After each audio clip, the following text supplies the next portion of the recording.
Good morning. Welcome to the midweek edition of your breakfast show on Leadership Television inside Nigeria. Today is October 22, 2025, and of course, my name is Winifred Ugbebo, your host on the program.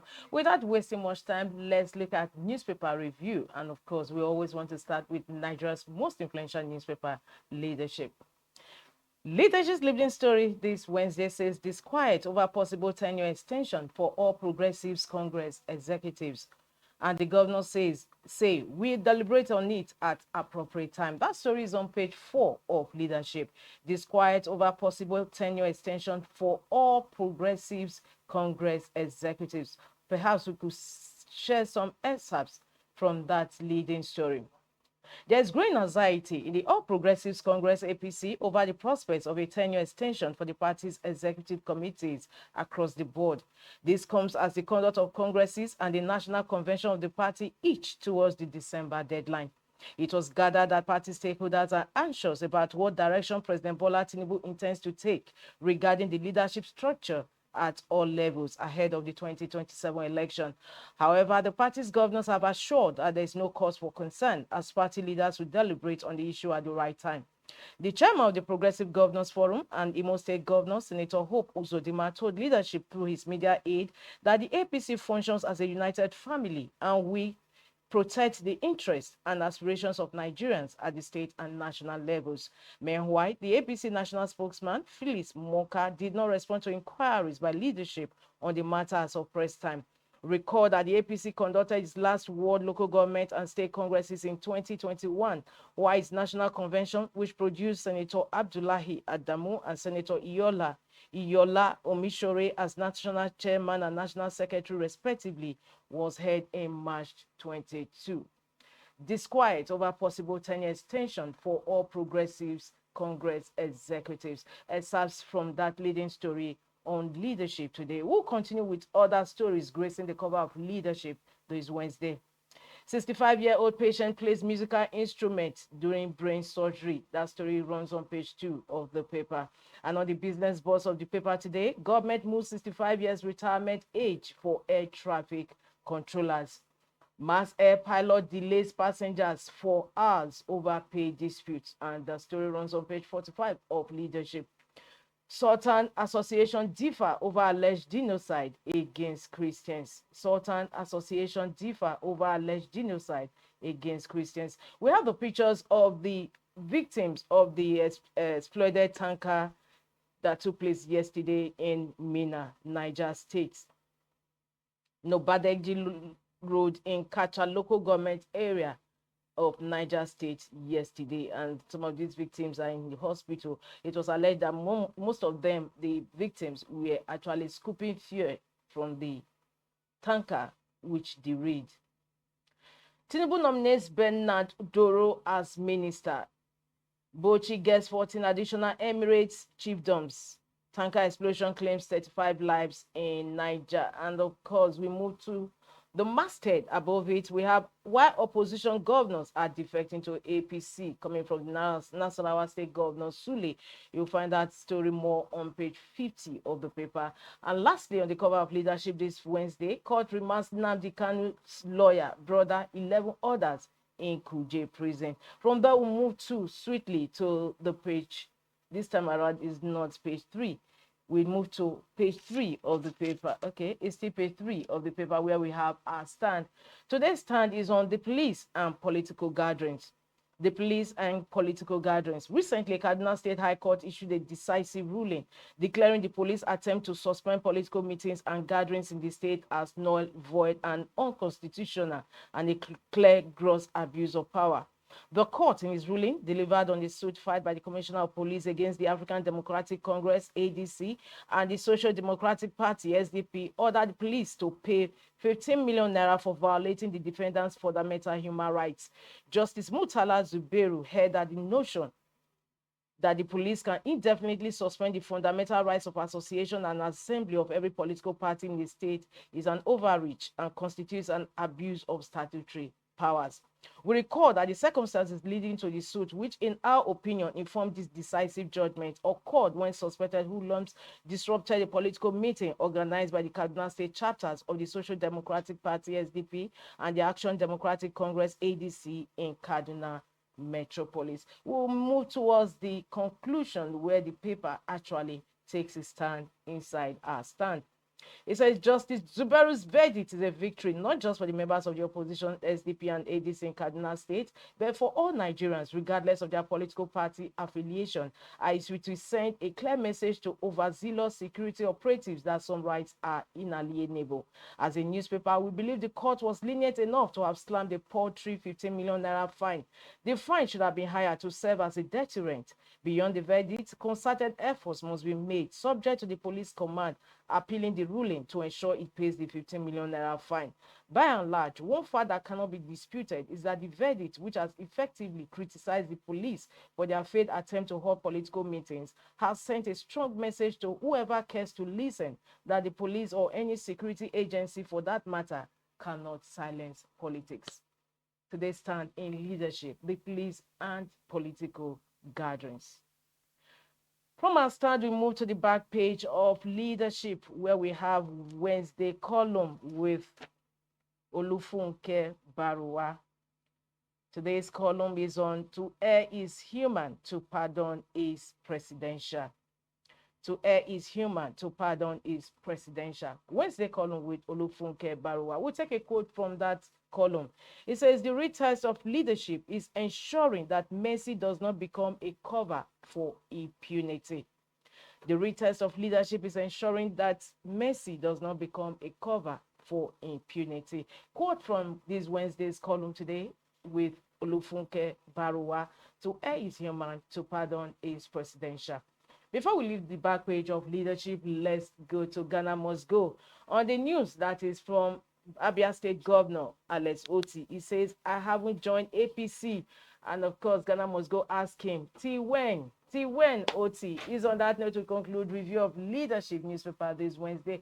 Don't forget to log into the website of Leadership for continuation of these headline stories as we move to the next paper we have on our lineup this Wednesday, and that is the Punch newspaper. The Punch says convention, Lamido Turaki McAfee lead PDP chairman race. Northwest PDP set to pick consensus chair as party zoning favors region.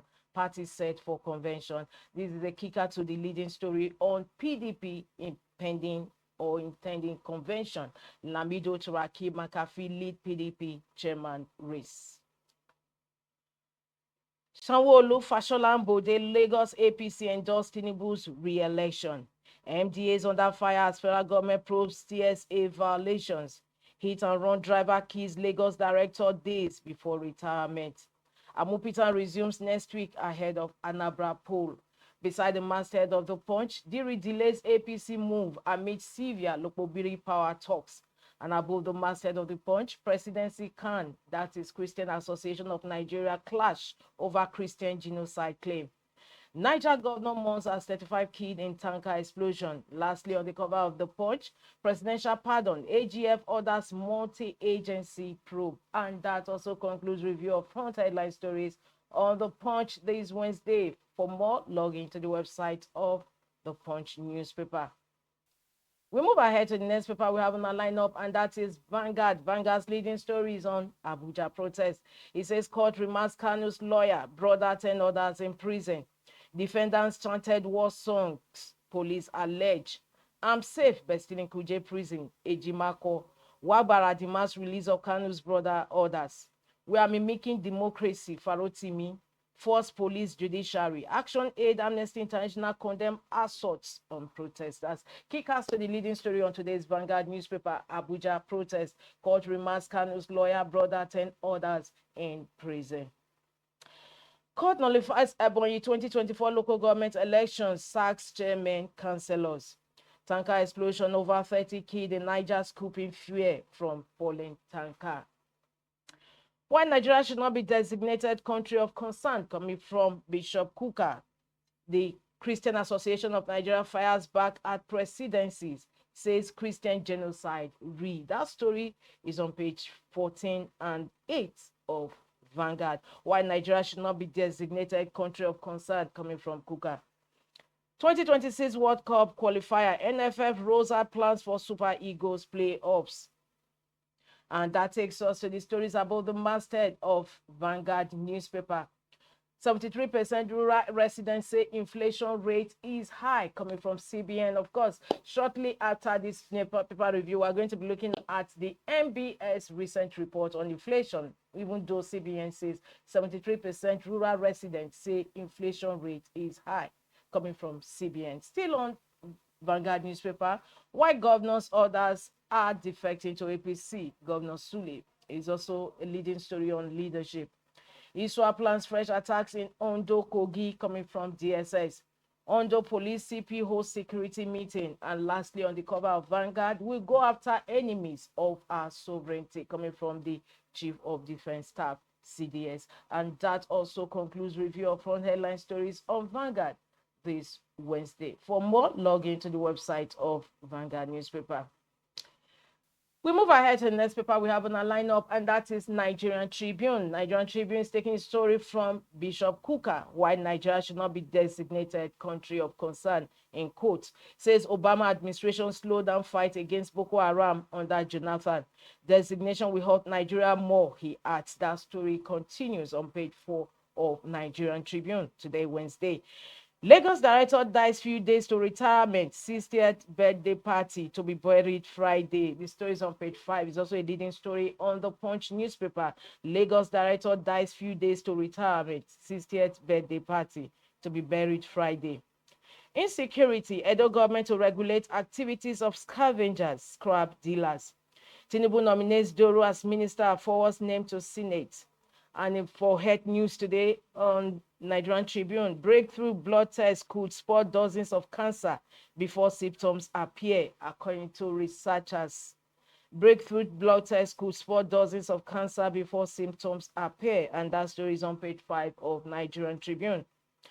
2027, Lagos APC endorses Tinubu for second term, promises 20 million naira reward for local government area with most registered voters. Government set ablaze ADC secretariat, disrupt inauguration of party executives in Ekiti. It's an attack on democracy. Aregbesola, party seeks independent probe. Electricity subsidy hits 1.05 trillion naira, nearly wipes out Disco's half-year revenue analysis. And we move to the masthead. Above the masthead, hashtag free Nnamdi Kanu protest. Police arraign Kanu's lawyer brother, 11 others. Tanker explosion kills 35, injures 46 in Niger. And that also concludes the review of front headline stories on Nigerian Tribune this Wednesday. For more, log into the website of Nigerian Tribune. We head up to the next paper on our lineup this Wednesday, and that is The Guardian. The Guardian says federal government 5G promise fades as pricey phones services shut out for Nigerians. That story is on page 6 of The Guardian. 5G promise fades as pricey phones services shut out for Nigerians. Of course, as always on The Guardian, we have illustration beneath that leading story. Senate slams life sentence on child defilement to toughen laws on rape. Don't designate Nigeria country of concern, Kuka appeals. As APC rallies behind Tinubu, ex-minister warns corruption, poverty pushing nation to edge. Oil sector falters as FROS pushes government's revenue by 31.38 trillion naira. OAU students live in fear as robbers repeatedly raid Moremi Estate hostel. OAU students live in fear as robbers repeatedly raid Moremi Estate hostel. And that also concludes review of front headline stories on The Guardian this Wednesday. For more, log into www.guardian.ng. We move ahead to the next story, and incidentally, the last story we have on our lineup this Wednesday, and that is the Daily Times. The Daily Times says defilement of minors, Senate recommends life imprisonment without option of fine. The story continues on page 4 of the Daily Times. Defilement of minors, Senate recommends life imprisonment without option of fine. Protest aftermath, Kanu's lawyer brother 10 others remanded in Kuje. Senate may approve 2% retention of recovery for EFCC as commission to publish frivolous petitions. Experts fought 712 billion naira Lagos airport remodeling, warn against hasty execution. WhatsApp next big shift, username may replace phone numbers. Federal government raises 6.17 trillion naira in 6 months to sustain spending, deepens domestic debt strategy. And lastly, on the cover of the Daily Times, Nigerians far from respite despite 3.17% drop in food prices, coming from SBM reports. Nigerians far from respite despite 3.17% drop in food prices. And of course, that brings to a close the review of front headline stories on Daily Times newspaper this Wednesday. For more, log into the website of the Daily Times. Also, we just conclude newspaper review on this segment of the show this Wednesday. Don't go away. Stay tuned. We have some trendy videos and some reports to bring to you in the second half of the program. Stay tuned.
Yes, welcome back. This is the second half of the program Inside Nigeria. My name is Winifred Ubebo once again. And of course, we have some trendy videos on the second half of the program. Senator Natasha Akpoti-Uduaghan blocked on abortion bill in Nigerian Senate clash. Yesterday, during Senate plenary, Nigerian Senate deferred the Criminal Code Amendment Bill, which proposes a 10-year jail term for abortions, except to save a life, along with life sentences for defiling children under 14 and stronger rape laws, referring it to the Judiciary Committee for review. Senator Natasha Akpoti-Uduaghan, one of 4 female senators in the 109-member body, sought to speak on the abortion provision, citing its impact on women. But Senate President Godswill Akpabio and Senator Adams Oshiomhole enforced Rule 52(6), prohibiting reconsideration of deferred matters. The incident underscores challenges in addressing reproductive rights amid Nigeria's high maternal mortality rate of 512 deaths per 100,000 live births. Let's see some of the videos we have online up. President, please, may I speak? I'm a woman, and abortion has to do with women. It's very important, sir. Let us go to clause. This has been stepped down in totality.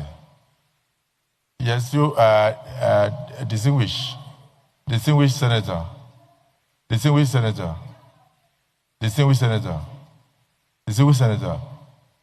has been stepped down in view of the conviction, but if you have anything to add, you can say.